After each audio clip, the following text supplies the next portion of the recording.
जय हिंद friends, welcome to everybody my YouTube channel VK mathematics classes. मैं आज आप सभी को क्लास 10th के भारतीय भवन एक्सरसाइज त्रिकोणमिति से स्टार्ट करने वाले हैं। तो आइए त्रिकोणमिति स्टार्ट करते हैं, लेकिन सबसे पहले बेसिक्स कॉन्सेप्ट को क्लियर करने के बाद ही प्रश्न को सॉल्व करेंगे।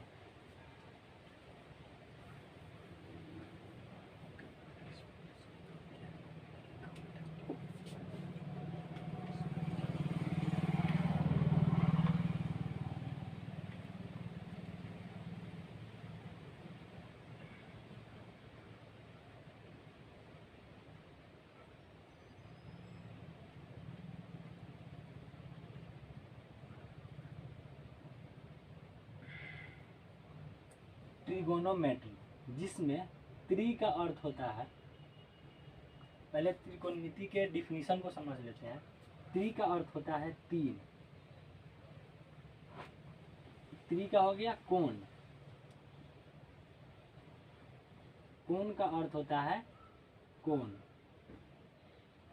एंगल। और मिति का अर्थ होता है मापन, मेजरमेंट। अर्थात तीन कोण का मापन ही त्रिकोणमिति कहलाता है। तीन कोण का मापन ही त्रिकोणमिति कहलाता है। त्रिकोणमिति में एक पाइथागोरस प्रमेय को समझना पड़ता है, जिससे क्वेश्चन को सोल्व करने में आसानी रहे।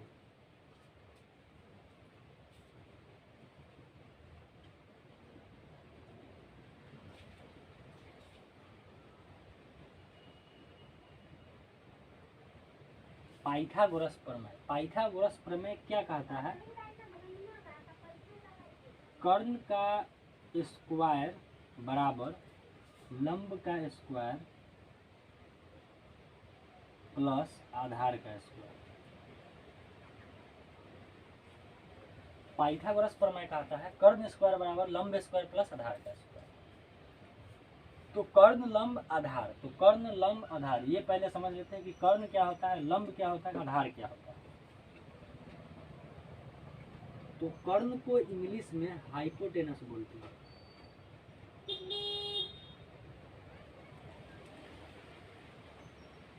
लंब को इंग्लिश में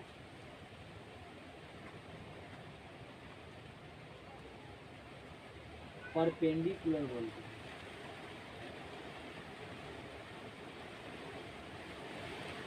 और आधार को इंग्लिश में बेस बोलते हैं। तो याद रखेंगे, कर्ण को हाइपोटेनस, लंब को परपेंडिकुलर और आधार को बेस। त्रिकोणमिति को प्रश्न को सोल्व करते वक्त हम लोग सिर्फ सिंबल का प्रयोग करेंगे। जैसे हाइपोटेनस का H लिखेंगे, तो लंब का P लिखेंगे और आधार का D लिखेंगे। उस वक्त आप लोग समझ जाएगा कि H मतलब कर्ण, P मतलब लंब और D मतलब आधार।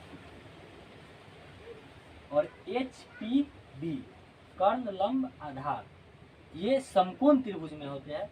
जैसे कि फिगर में आप सभी को समझा देते हैं।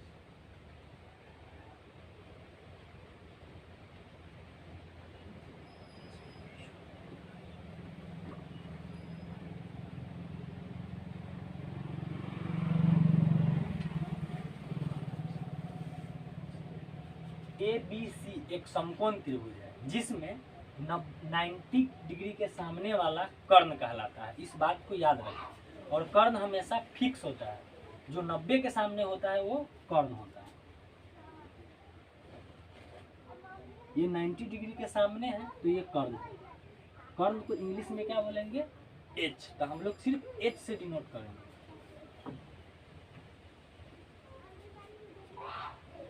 और इस कोण C को थीटा मान लो। तो BC जो है वो बेस होता है, B। इसको B से डिनोट करेंगे और इसको P से डिनोट करेंगे। 90 के सामने वाला कर्ण ये फिक्स होता है, और ए बी और बी सी, ए बी को परपेंडिकुलर पी बोलेंगे और बी सी को बी बोलेंगे बेस। आइए आगे बढ़ते हैं और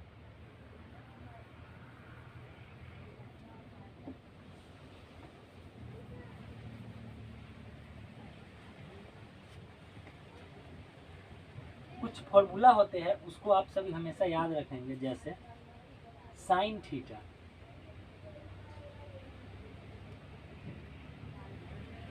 sign theta is equal to P by H. उसके बाद cos theta is equal to B by H. Tan theta is equal to P by B.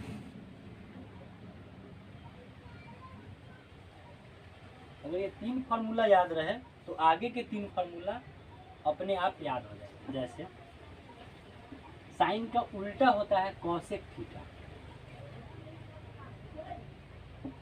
तो साइन का उल्टा कॉसेक थीटा, इसका उल्टा कर दीजिए, एच ऊपर पी नीचे, तो क्या हो जाएगा एच बटा पी।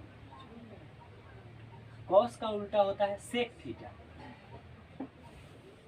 तो इसका उल्टा कर दीजिए, तो एच ऊपर और बी ए नीचे, तो कॉसेक थीटा का एच बाई पी और सेक थीटा का एच बाई पी।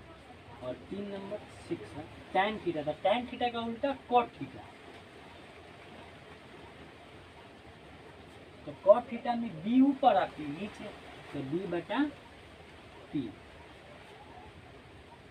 अब कहेंगे कि इसको याद कैसे रखें, तो जब आप सभी क्वेश्चन को बार बार बनाएंगे, बार बार प्रैक्टिस करेंगे, ये ऑटोमेटिक याद हो जाएगा। इसमें पंडित, हरीलाल, बद्री ये सब लगाने का कोई ज़रूरी नहीं है। इस फॉर्मूला को ट्रिक से याद करने का कोई ज़रूरी नहीं है। ये बार बार प्रैक्टिस होने से ये ऑटोमेटिक याद हो जाएगा।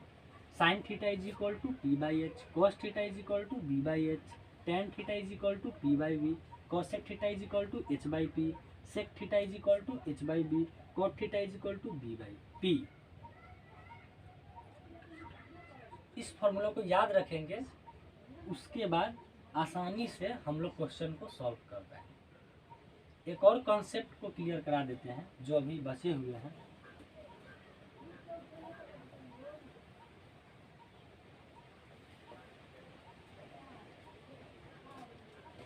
अगर इस एंगल को थीटा मानते हैं तो ये तो एच हमेशा फिक्स है, तो ये पी और ये बी। लेकिन अगर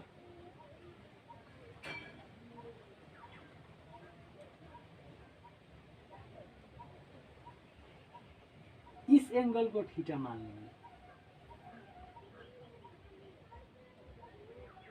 तो 90 के सामने वाला हमेशा कर्ण होता है, तो ये तो फिक्स रहेगा एच, ये फिक्स होता है। अगर ये एंगल थीटा था तो पी ए बी ए, लेकिन ये एंगल थीटा होगा तो पी ए हो जाएगा, परपेंडिकुलर मतलब लंब ये होगा और बेस ये हो जाएगा। इस बात को हमेशा याद रखें। इस दोनों में बच्चे बहुत कंफ्यूजन में पड़ जाते हैं, इसलिए आपको हम क्लियर करा दे रहे हैं। अगर ये थीटा तो ये पी ये बी, एच तो ये फिक्स है। अगर ये थीटा तो ये पी ये बी और एच हमेशा ये फिक्स होगा। इसको हमेशा याद रखें।